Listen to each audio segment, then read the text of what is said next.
Olá, bem-vindo ao meu canal. Vamos falar de mais uma leitura que eu ainda fiz em 2022, mas o que eu não podia deixar passar batido, né? Foi a leitura aqui do Cidadão de Segunda Classe da Bushi Micheto. Eu li aqui no livro digital. Comentei um pouquinho, né, aquele pseudovlog que eu tinha começado.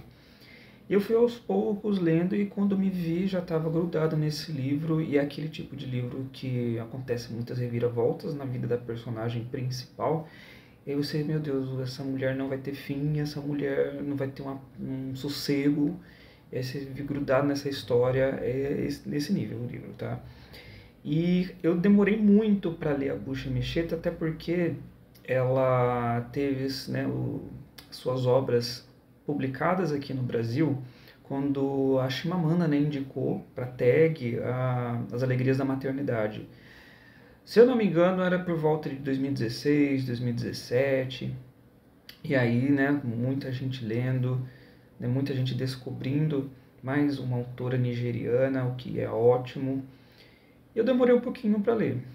Deixei passar um pouco o hype e até uma coisa que, pensando, refletindo um pouquinho, isso me lembrou muito o que a Mel Ferraz, lá do canal Literatura, se falou uma vez, né? Eu acho que nem todo livro que a gente lê no hype significa coisa ruim. Às vezes, né, fala assim, você está lendo só porque todo mundo está lendo. Que bom, né? Porque aí vai ter mais gente lendo aquela leitura, até porque às vezes fazem uma associação de que tá lendo no hype, tá levando pela modinha, vamos dizer assim, e que isso não tem um tom de qualidade muito positivo, né? Então, acho que ler no hype também não há problema nenhum. Mas enfim, vamos voltar aqui, né?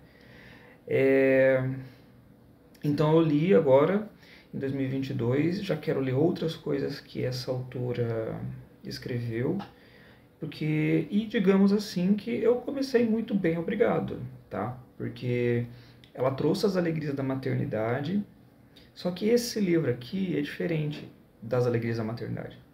Esse aqui ele tem um tom memorialístico, né? E nesse tom memorialístico, a personagem principal desse livro aqui vai caminhar pelo mesmo percurso que a própria Bucha Mecheta fez por vida, ou seja, trabalha-se com uma autobiografia, vamos dizer assim, através dessa personagem, parecido com o que o Lima Barreto fez em Recordações do Escrivão Isaías Caminha também.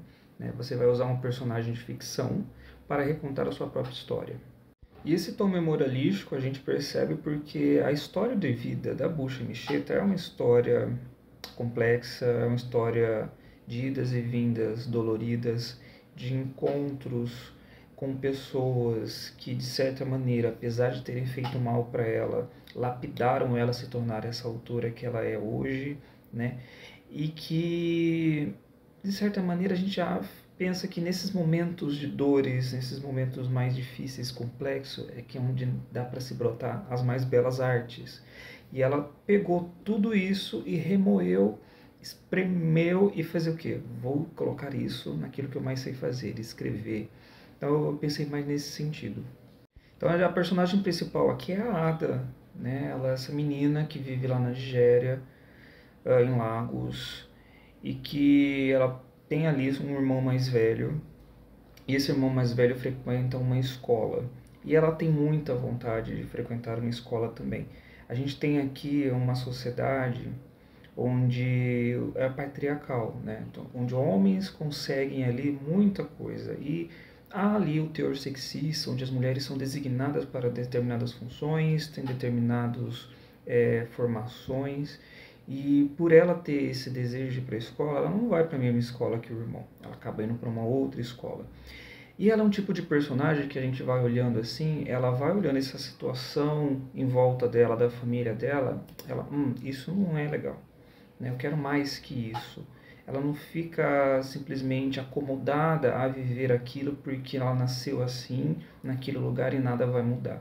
Ela tem esses desejos, o principal é desejo, ela tem esse desejo de ir para uma escola, esse tem esse desejo de ter conhecimento, ela tem esse desejo de ir para a Inglaterra. A gente está falando aqui de uma Nigéria que tem esse olhar para a Inglaterra como um olhar de um colonizado para a sua metrópole ainda, né? Eles olham, tem certas passagens que ela vai contar para a gente, que ela tem uma visão muito que universalista desses brancos europeus. E quando ela tem esse contato com esses brancos europeus, ela vê que não é aquilo. São pessoas como elas, como ela, como outra pessoa da Nigéria. E aí, depois de ter um momento vivendo com os pais, né, o pai acaba falecendo, ela e o irmão acabam indo para na casa de parentes. Esse tio dela é uma pessoa horrível, uma pessoa que maltrata. Então teve uma infância, digamos assim, cheia de privações. E aí ela vai estudar, vai completar seus estudos.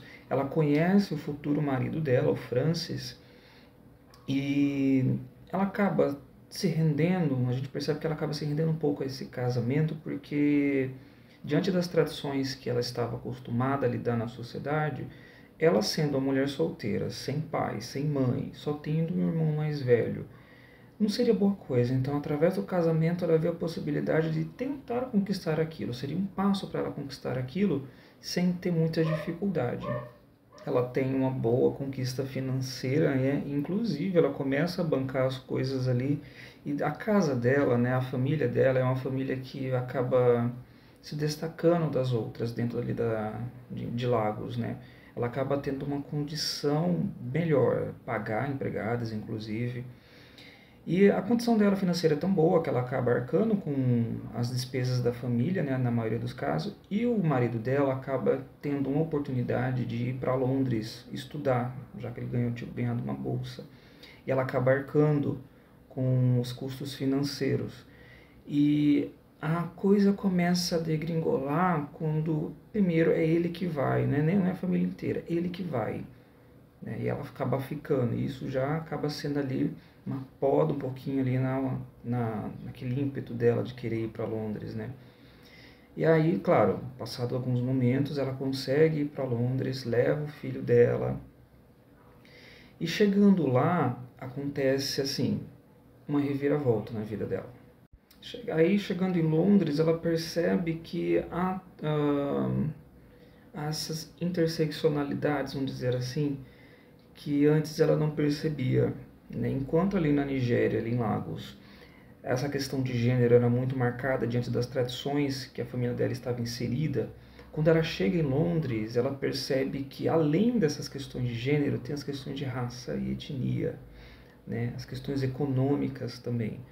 Se dentro da Nigéria ela era de uma família onde tinha boas condições, em Londres, as condições são diferentes. Ela é uma pessoa que vem de uma colônia, né? Ou que está deixando de ser uma colônia, né? A Nigéria está deixando de ser uma colônia nesse momento. E lá, ela até coloca ali, em determinadas passagens de texto, que ela acaba vivendo em um lugar ali cheio de nigerianos, onde dentro da Nigéria, por exemplo, seriam empregados da casa dela, né? E ela acaba percebendo que além da questão do gênero, a sua cor ali também acaba sendo um empecilho até para alugar casa. Entrar em contato com outros nigerianos que já moram ali faz tempo não vai eximir ela de sofrer discriminação, né?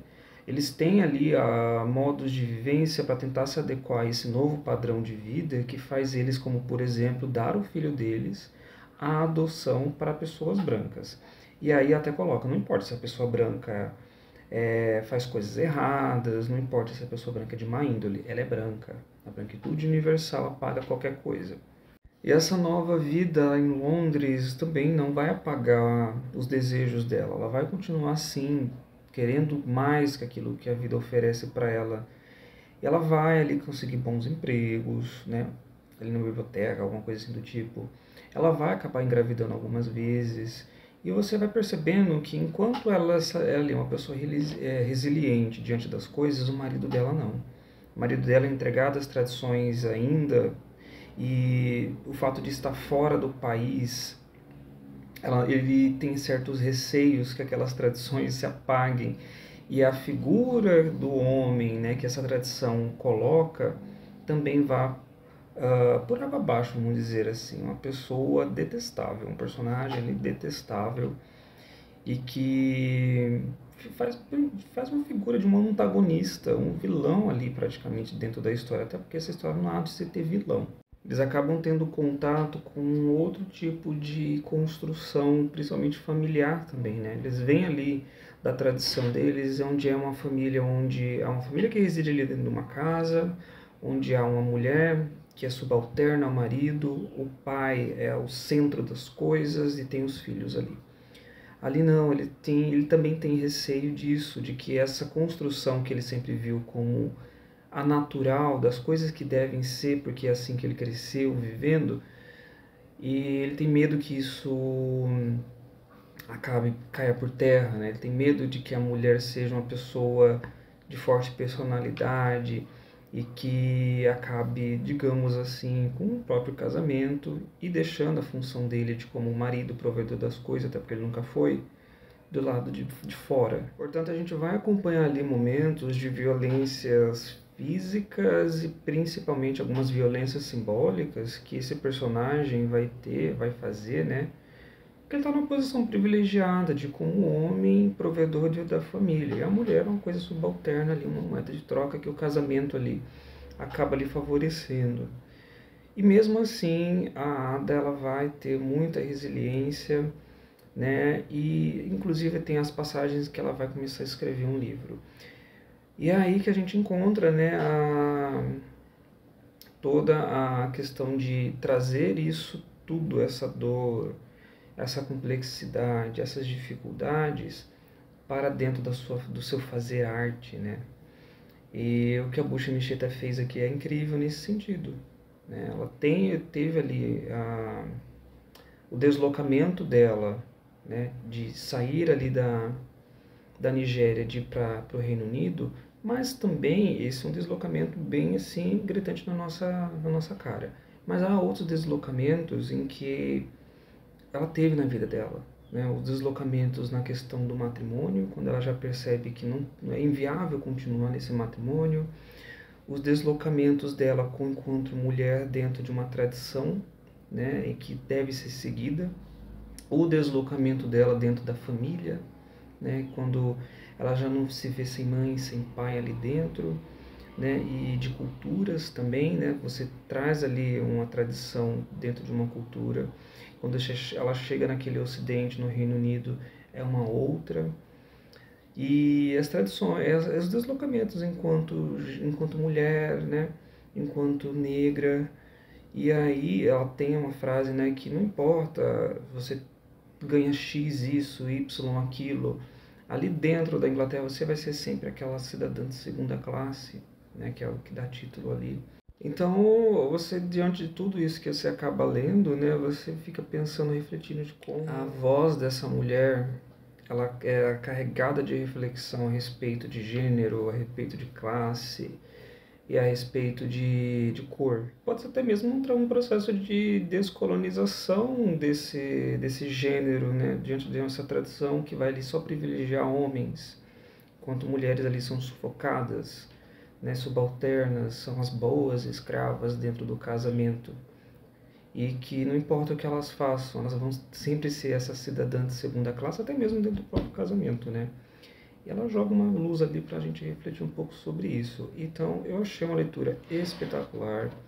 Vou ver se eu consigo trazer outras coisas da própria autora para a gente ler um pouco mais e debater um pouquinho mais. Então, eu acredito que muita gente já teve contato, né? Mas para quem não teve ainda, fica a dica desse livro, tá? E como eu disse lá no começo do vídeo, esse aqui vai contar no início da infância dela. Então, para quem ainda não sei por onde começar a ler, eu sugiro começar pelo Cidadã de Segunda Classe, que como é um livro ali que vai contar um pouco da história dela, então a gente já começa conhecendo desde a infância, né, que é a melhor coisa.